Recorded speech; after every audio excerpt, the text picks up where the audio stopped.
Class 11 business studies chapter हमारा चल रहा था व्यावसायिक सेवाएं या बिजनेस सर्विसेज। इंश्योरेंस का मीनिंग डेफिनेशन हम लोगों ने कर ली थी। हम पार्ट नंबर 5 हम कर रहे हैं और हम डिस्कस करने जा रहे हैं फीचर्स ऑफ इंश्योरेंस या फिर नेचर ऑफ इंश्योरेंस। प्रकृति पूछी जाए, विशेषताएं पूछी जाए बीमा की, तो यही पॉइंट्स हमारे आएंगे। पहला पॉइंट हमारे को दिया गया दो पक्षकार, टू पार्टीज। यहाँ पर एक व्यक्ति जो इंश्योरेंस करवाने जाता है, दूसरा व्यक्ति जो इंश्योरेंस करता है, मतलब इंश्योरेंस कंपनी। इनको हम इंश्योर्ड, जो व्यक्ति इंश्योरेंस करवा रहा है अपना वो इंश्योर्ड है, और जो व्यक्ति इंश्योरेंस कर रहा है वो इंश्योरर है। सेकंड पॉइंट है पूर्ण सद्भावना पर आधारित ये होता है, based on the utmost good faith. बीमित व्यक्ति, इंश्योर्ड व्यक्ति जो होता है, उससे ये माना जाता है कि वो सभी अपनी महत्वपूर्ण तथ्य या सूचनाएं जो है स्वयं ही बीमा कंपनी को देगा। जैसे अगर वो अपना बीमा करवा रहा है तो उसको कोई रोग है इत्यादि।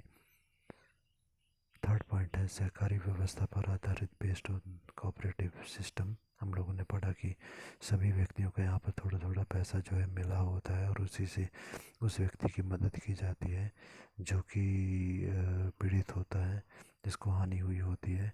सो इस प्रिंसिपल पर यह आधारित है कि each for all and all for each, प्रत्येक सब के लिए और सब और एक जो है प्रत्येक के लिए कार्य करेगा। फोर्थ पॉइंट है संभावित जोखिम से मुक्ति, free from the expected risk. यहाँ पर जोखिम की संभावना होती है, जोखिम निश्चित नहीं होता। संभावना का मतलब है पॉसिबल है, हो सकता है कि जोखिम हो जाए, कोई हानि हो जाए, और हो सकता है ना भी हो। तो दोनों प्रकार की, यदि हमने अग्नि बीमा, समुद्री बीमा करवाया है तो संपत्ति को हानि हो सकती है। यदि हमने जीवन का बीमा करवाया है तो हमारे को कोई हानि, नुकसान जीवन को हो सकता है। तो संभावना है, हो भी सकता है और नहीं भी हो सकता है। पाँचवा पॉइंट है संभावित हानि का हस्तांतरण, transfer of the expected loss. एक व्यक्ति को हानि हो जाती है तो सभी व्यक्तियों ने जो पैसा इकट्ठा किया था वो सभी व्यक्ति मिल करके उस लॉस को पूरा करेंगे। सिक्स पॉइंट है प्रीमियम का भुगतान या पेमेंट ऑफ द प्रीमियम। यहाँ पर व्यक्ति का बीमा तभी किया जाता है जब वो एक थोड़ी राशि जो है इंश्योरेंस कंपनी को देता है, जिसे कि प्रीमियम कहा जाता है। तो जोखिम को पूरा करने इंश्योरेंस कंपनी हमारी क्षति को पूरा तभी करेगी, जोखिम को पूरा तभी करेगी जब हम प्रीमियम पे करते हैं। तो प्रीमियम का भुगतान के बदले में इंश्योरेंस कंपनी हमारे जोखिम को पूरा करने का वचन देती है। 7 पॉइंट है घटना का घटित होना, हैपनिंग ऑफ द इवेंट। अग्नि बीमा और समुद्री बीमा में यदि घटना घटित होती है, कोई हानि होती है, तब इंश्योरेंस कंपनी उसे पूरा करेगी, अन्यथा नहीं। 8वां पॉइंट है स्वामित्व जरूरी नहीं, ओनरशिप नॉट कंपलसरी। ऐसा आवश्यक नहीं होता कि जिस संपत्ति का बीमा हम करवाने जा रहे हैं उसके ऊपर हमारा स्वामित्व हो, हम उसके मालिक ही हों। यदि हम लोगों ने बंधक कोई संपत्ति रखी है, कहने का मतलब यदि किसी व्यक्ति ने हमसे उधार लिया और उसकी संपत्ति कोई हमने गिरवी अपने पास रख ली कि जब तक आप पैसा नहीं दोगे हमारा, तब तक अपनी संपत्ति को अपने पास रखो, तो इसे बंधक संपत्ति कहा जाता है। और हमारी जिम्मेवारी है कि उस संपत्ति को हम अपने पास सुरक्षित रखें, क्योंकि जब यदि वो लोन का पैसा लौटा देगा तो हमारे को वो संपत्ति जो है वो लौटानी होगी सुरक्षित तौर पे। अगला है ऋणदाता द्वारा ऋणी का बीमा। ऋणदाता जो होता है, जिसने कि लोन दिया होता है, वो चाहता है कि जिस व्यक्ति से पैसा लेना है वो सुरक्षित रहे, इसलिए उसका बीमा जो है वो करवा लिया जाता है। 9 पॉइंट है सुरक्षा एवं विनियोग, सिक्योरिटी एंड इन्वेस्टमेंट। सामान्यतः यदि हम बात करते हैं अग्नि बीमा, समुद्री बीमा इत्यादि में, तो यहाँ पर जो है सुरक्षा तत्व जो है वो आवश्यक होता है कि हमारा सामान सुरक्षित रहे और हानि पर हम उसकी पूर्ति करेंगे।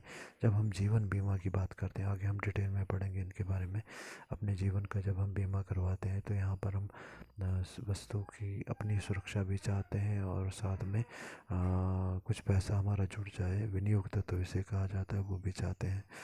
अगला पॉइंट है बीमा के प्रकार या कितने टाइप का इंश्योरेंस होता है। तो जीवन बीमा, अग्नि बीमा, समुद्री बीमा, ये तो मेन है। इसके अलावा और भी बीमा है जिनके बारे में हम आगे पढ़ेंगे। अगला टॉपिक हमारे को दिया गया बीमा के सिद्धांत या प्रिंसिपल ऑफ इंश्योरेंस। बहुत ही important examination point of view से बहुत ध्यान से एक एक का मीनिंग आप लोगों ने समझना है। पहला जो सिद्धांत है वो हमारा परम सद्विश्वास या अटमोस्ट गुड फेथ। परम सद्विश्वास, इसका मतलब होता है बीमा का जो अनुबंध है, समझौता है, जो कि बीमा कंपनी और बीमा करवाने वाले व्यक्ति के बीच में हुआ, वो विश्वास के ऊपर, सद्विश्वास मतलब अच्छे विश्वास के ऊपर, सद्भावना मतलब अच्छी भावना पर, फेथ पर जो है वो डिपेंड करता है। यदि और इसमें ये माना जाता है कि कोई भी पार्टी, चाहे वो बीमा करवाने वाला है या करने वाली है, किसी भी बहुत इम्पोर्टेंट बात को छुपाएगी नहीं, बल्कि सभी तथ्य, सभी सूचनाएं वो दूसरी पार्टी को दे देगी। यदि हम कोई तथ्य छुपा लेते हैं और बाद में दूसरे व्यक्ति को पता चलता है, तो फिर इंश्योरेंस का जो कॉन्ट्रैक्ट है, समझौता है, वो व्यर्थ माना जाता है। बीमा कंपनी लिखित में पूरी डिटेल जो है वो बीमा अनुबंध के रूप में स्वीकार करती है। मतलब बीमा पॉलिसी बनाकर एक कागज़ पे लिख करके देती है कि इन शर्तों के अधीन हम आपका बीमा कर रहे हैं। यहाँ पर सिद्धांत ये होता है, लेट द बायर अवेयर। कुछ सूचनाएं न देने पर अनुबंध व्यर्थ होने की संभावना पूरी होती है, तो व्यर्थ हो सकता है। यहाँ पर महत्वपूर्ण सूचना यदि हम नहीं देते, एग्जाम्पल के लिए जैसे मुझे कोई बहुत भयानक रोग है और जब मैं बीमा करवाने जाता हूँ तो मैं इंश्योरेंस कंपनी पूछती है कि आप पूर्ण रूप से स्वस्थ हो, तो फिर मैं कहता हूँ हाँ मुझे कोई रोग नहीं है, मैंने झूठ बोला। और यदि बाद में बीमा कंपनी को मालूम चल जाता है कि इस व्यक्ति को ये रोग था, तो जो हमने पैसा दिया वो तो डूब जाएगा और इंश्योरेंस कंपनी हमारे को गहाने की कोई पूर्ति नहीं करेगी। जैसे हमने कहा कि इसको सूचना यहाँ पर हमारे को देनी है, और यदि हम कुछ सूचना ऐसी होती हैं जो हम नहीं देते हैं, तो भी हमारा बीमा का जो अनुबंध है, समझौता है, वो बेकार नहीं जाता। कौन सी ऐसी कंडीशंस होती हैं जिन सूचनाओं के ना जानने का अधिकार बीमा करता स्वयं त्याग दे? If the insurer himself refuses to get that information. यदि बीमा बोलता है कि इस चीज़ के बारे में रहने दो, ये मुझे नहीं जानना, तो वो सूचना हम छोड़ सकते हैं, बाकी सूचनाएं हमें बतानी होगी। सेकंड बी पार्ट पॉइंट है इसमें, वे सूचनाएं जो बीमा करता को पहले से ज्ञात होती हैं, information which are already available with the insurer. कहने का मतलब बीमा करता को और पहले से कोई सूचना ज्ञात है, तो यदि हम उसको नहीं बताते हैं तो भी काम चल जाएगा। सी पॉइंट हमारा है, ऐसी सूचनाएं जो साधारणतः बीमाकर्ता को ज्ञात होती हैं।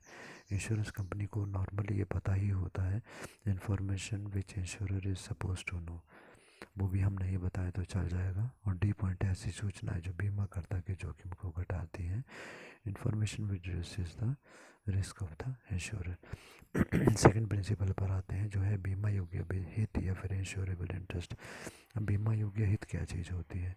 बीमा योग्य हित का मतलब है जिस वस्तु का हम बीमा करवा रहे हैं, जिस व्यक्ति का बीमा हम करवा रहे हैं, वो व्यक्ति तो या वो वस्तु में हमारा इंटरेस्ट होना चाहिए। मतलब अगर वो वस्तु नष्ट हो जाती है तो उससे हमारे को हानि हो, और यदि उस व्यक्ति को कुछ हो जाता है तो उससे हमारे को हानि हो, ये हमारा बीमा योग्य हित कहलाता है। और तभी हम बीमा करवा सकते हैं यदि हमारा उसमें इंटरेस्ट है। फाइनेंशियल लॉस या आर्थिक हानि होने की संभावना है, तब हम उसका बीमा करवा सकते हैं। वस्तु में वित्त होना चाहिए जिसका कि बीमा करवाया गया।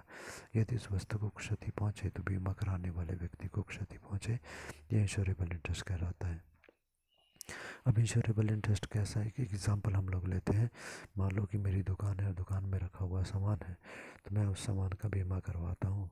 मैं चाहता हूँ कि मेरी दुकान में पड़ा हुआ सामान सुरक्षित रहे, क्योंकि मेरा अपनी दुकान के सामान में इंटरेस्ट है कि ये सामान सुरक्षित रहे।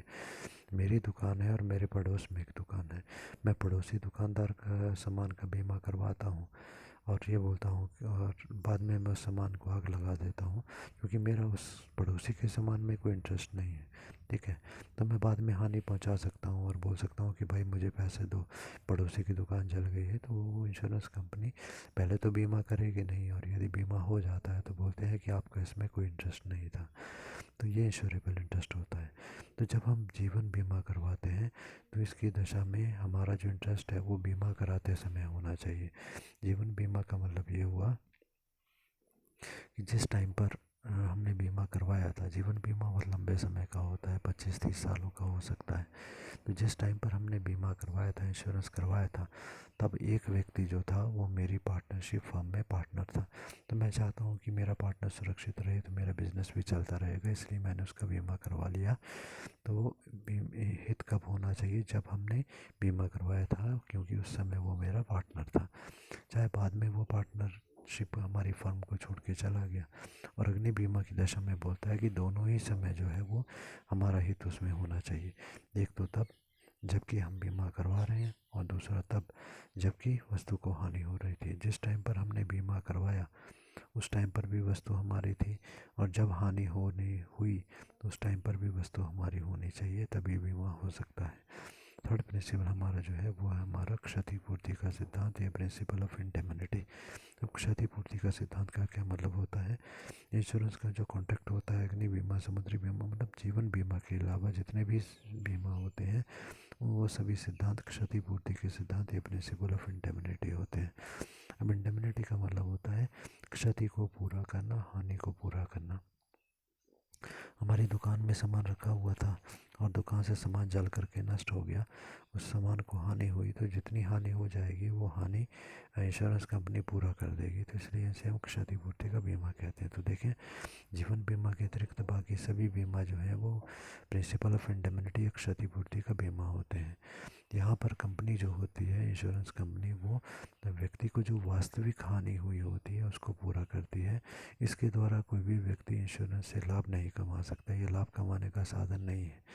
तो जब अमाउंट पे करने की बारी आती है तो बोला जाता है कि अमाउंट इंश्योर्ड और actual loss which ever is the less.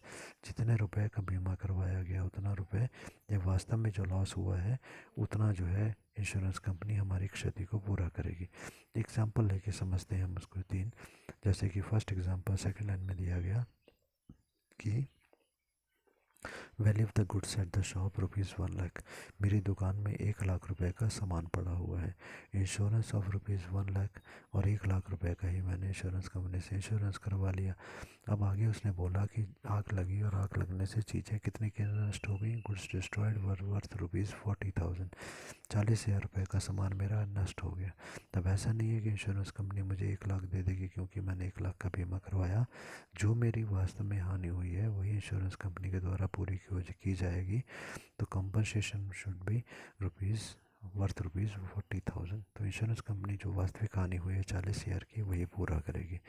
एक और एग्जांपल सेकंड लाइन में देखो, उसने बोला कि मेरी दुकान में सामान जो है वो 1,00,000 रुपए का है, इंश्योरेंस भी मैंने 1,00,000 का करवाया और आग लगी तो गुड्स भी सारी की सारी गुड्स डिस्ट्रॉयड 1,00,000 रुपीज़, मतलब सारी चीज़ें नष्ट हो गई। तो कॉम्पनसेशन कितना मिलेगा? पैसा कितना मिलेगा? 1,00,000 रुपये ही मिलेगा। एक और एग्जांपल थर्ड लाइन में है कि गुड्स मेरी जो दुकान में थी, वस्तुएं जो थी वो 2,00,000 रुपए की थी, परंतु मैंने इंश्योरेंस जो है वो 1,00,000 का करवाया। अब जब आग लगी उसमें सारी ही चीज़ें नष्ट हो गई 2,00,000 रुपए की, तब इंश्योरेंस कंपनी मुझे कितना देगी? 1,00,000 रुपये देगी, क्योंकि मैंने इंश्योरेंस 1,00,000 रुपये का करवाया था और प्रीमियम भी मैंने उसी के अनुसार भरा हुआ था। चौथे प्रिंसिपल आते हैं जो कि है कॉजा प्रॉक्सिमा या फिर निकटतम कारण। कहने का मतलब यहाँ पर ये हुआ कि जब इंश्योरेंस किया जाता है तो उसमें ये देखा जाता है कि हानि का जो है निकटतम कारण वो क्या है। यदि निकटतम कारण वही है जिसके लिए बीमा करवाया गया, तब तो फिर इंश्योरेंस कंपनी उसे पूरा करेगी। यदि हानि का कारण कोई और है तो फिर इंश्योरेंस कंपनी से पूरा नहीं करेगी। एक एग्जांपल हम लेते हैं, जैसे कि मान लो हमारी दुकान में चोरी हुई, हमने चोरी होने का बीमा करवाया, ठीक है। बीमा हमने सामान की चोरी ना हो जाए इसका हमने करवाया, तो चोरों ने क्या किया कि सामान चोरी भी किया और साथ में आग भी लगा दी। तो कहने का मतलब यहाँ पर ये है कि यहाँ पर दो कारण बन गए, एक तो आग लगाना और दूसरा चोरी हो जाना। तो यहाँ पर अगर चोरों ने सामान को आग पहले लगा दी और फिर जाती बार वो थोड़ी तोड़ फोड़ कर गए, मान लो चोरी नहीं किया उन्होंने, हमने कराया था चोरी करने का बीमा और लगा दी है आग जिससे सामान नष्ट हुआ, तो इंश्योरेंस कंपनी क्योंकि कारण और है इसलिए उसकी पूर्ति नहीं करेगी। एक और एग्जांपल हम लेते हैं, जैसे जहाज, समुद्री जहाज में जो आग लग जाती है, ठीक है, या मान लो समुद्री जहाज डूब गया और हमने जो इंश्योरेंस करवाया था पानी में समुद्री जहाज के डूब जाने का इंश्योरेंस हमने करवाया। यदि समुद्री जहाज हमारा डूब जाएगा तो उसका बीमा हम करवा रहे हैं। और जब बाद में मालूम चला कि जहाज़ क्यों डूबा, तो मालूम चला कि चूहों ने जहाज़ में छेद कर दिया था, जिसके कारण जहाज़ में पानी आ गया और पानी आकर जहाज़ डूब गया। तो इंश्योरेंस कंपनी इसको पूरा करेगी, क्योंकि जहाज़ में पानी आने के कारण ही जहाज़ डूबा है, इसलिए इस क्षति को पूरा किया जाता है। यहाँ पर ये देखा जाता है यदि किसी कर्मचारी या जहाज़ के कप्तान की अपनी जानबूझ के की गई स्वेच्छा से अगर हानि की है उन्होंने, तो उसकी क्षतिपूर्ति के लिए इंश्योरेंस कंपनी जिम्मेवार नहीं होगी, क्योंकि यहाँ पर कर्मचारियों की लापरवाही के कारण हानि हुई होती है। तो वस्तु का निकटतम या हानि का निकटतम कारण जो है वो यहाँ पर देखा जाता है। पांचवा पॉइंट है अधिकार समर्पण का सिद्धांत या डॉक्ट्रिन ऑफ सब्रोगेशन। अधिकार समर्पण का सिद्धांत का मतलब अधिकार दूसरे व्यक्ति को सौंप देना। अधिकार हमारे पास, एक एग्जांपल हम लेते हैं कि हमारे पास एक कार हमने खरीदी और हमने उसका बीमा करवा लिया। अभी क्या होता है कि इंश्योरेंस कंपनी से जब हमने इंश्योरेंस करवाया और कार का एक्सीडेंट हो जाता है और कार पूरी तरीके से नष्ट हो जाती है, उसके बाद हमने जब इंश्योरेंस कंपनी को बताया कि भाई हमारी ये कार नष्ट हो गई है, कार की कीमत मान लो 10 लाख रुपए की है, तो इंश्योरेंस कंपनी हमारे को 10 लाख रुपए दे देती है कि ठीक है आप जाओ और कार ले दो। परंतु अब वो जो पुरानी वाली कार थी जो कि हानि में ख़राब हो गई है, तो वो कार जो है उसके ऊपर अधिकार इंश्योरेंस कंपनी का हो जाएगा। जो अधिकार मुझे प्राप्त है, यदि मुझे उसका पूरा पैसा मिल जाता है तो उसके बाद कार जो है इंश्योरेंस कंपनी की हो जाएगी। पूरे अधिकार इंश्योरेंस कंपनी को मिल जाएंगे। जो पहले मेरे अधिकार थे इंश्योरेंस कंपनी उसे ले जाएगी। उसके बाद इंश्योरेंस कंपनी की मर्ज़ी है कि वो उसे ठीक करवा के खुद यूज़ करती है या उसे कबाड़ में बेचती है या वो उसका जो मर्जी करती है। ठीक है, तो इसे कहा जाता है अधिकार समर्पण का सिद्धांत। क्षतिपूर्ति के उपरांत यहाँ पर ये ध्यान रखना है आपने कि ये जो सिद्धांत है वो अग्नि बीमा और समुद्री बीमा की स्थिति में ही लागू होते हैं कि क्षतिपूर्ति जब कर दी जाती है, हानि को जब पूरा कर दिया जाता है इंश्योरेंस कंपनी के द्वारा, तो जो अधिकार पहले इंश्योर्ड व्यक्ति को थे, बीमा जिसने करवाया था व्यक्ति, उसको जो अधिकार थे वो सारे अधिकार जो है अपने आप ही इंश्योरेंस कंपनी के पास पहुंच जाते हैं। एग्ज़ाम्पल के लिए एक्सीडेंट हो जाने के बाद कार जो हमने अभी डिस्कस किया, या उसे बेचा जा सकता है या रिपेयर करके उसे यूज़ किया जाता है या फिर बेच करके लाभ इंश्योरेंस कमाती है, या फिर किसी और पार्टी पर केस करना है इंश्योरेंस कंपनी ने अपने पैसे या हानि को पूरा करवाने के लिए, तो वो सारे अधिकार इंश्योरेंस कंपनी को मिल जाते हैं। अब ये अधिकार समर्पण का सिद्धांत जो है इसकी कुछ एक विशेषताएं हैं जिसको हम देख लेते हैं। पहली विशेषता दी गई, क्षतिपूर्ति के उपरांत बीमा कंपनी इस सिद्धांत का लाभ उठा सकती है। After compensating the insurance company takes advantages of this doctrine. जब एक बार क्षति को पूरा कर दिया गया इंश्योरेंस कंपनी के द्वारा, तो इस सिद्धांत का लाभ उठाते हुए वस्तु के ऊपर वो अधिकार प्राप्त कर सकती है। बी पॉइंट है हमारा, बीमा कंपनी न्यायालय में अपने नाम से दावा नहीं कर सकती बल्कि बीमा पात्र इंश्योर्ड के नाम से दावा कर सकती है। Insurance company can't sue in the court at its own name but can use insured name to sue। कहने का मतलब ये हुआ कि जब हानि हुई उस टाइम पर वस्तु का मालिक कौन था? व्यक्ति जिसने की वस्तु को खरीदा था। उसके पैसे जब इंश्योरेंस कंपनी ने दे दिए, अब वो वस्तु या कार का जो है मालिक इंश्योरेंस कंपनी हो गई। पर फिर भी उस व्यक्ति के ऊपर, जिस ट्रक वाले ने हमारी गाड़ी को नुकसान पहुंचाया, उसके ऊपर जब केस करने की बारी आती है तो इंश्योरेंस कंपनी खुद केस नहीं कर सकती उसके ऊपर अपने नाम से। कारण ये है कि उस समय जब हानि हुई थी तब उसका मालिक जो था वो व्यक्ति था। इसलिए इंश्योरेंस कंपनी अपने नाम से केस नहीं करके हमारे नाम से उस कंपनी की उस व्यक्ति के ऊपर केस करेगी जिसने हमारी वस्तु को क्षति पहुंचाई। सी पॉइंट है, बीमा कंपनी को वही अधिकार प्राप्त होते हैं जो कि बीमित को तीसरे पक्षकार के विरुद्ध प्राप्त थे।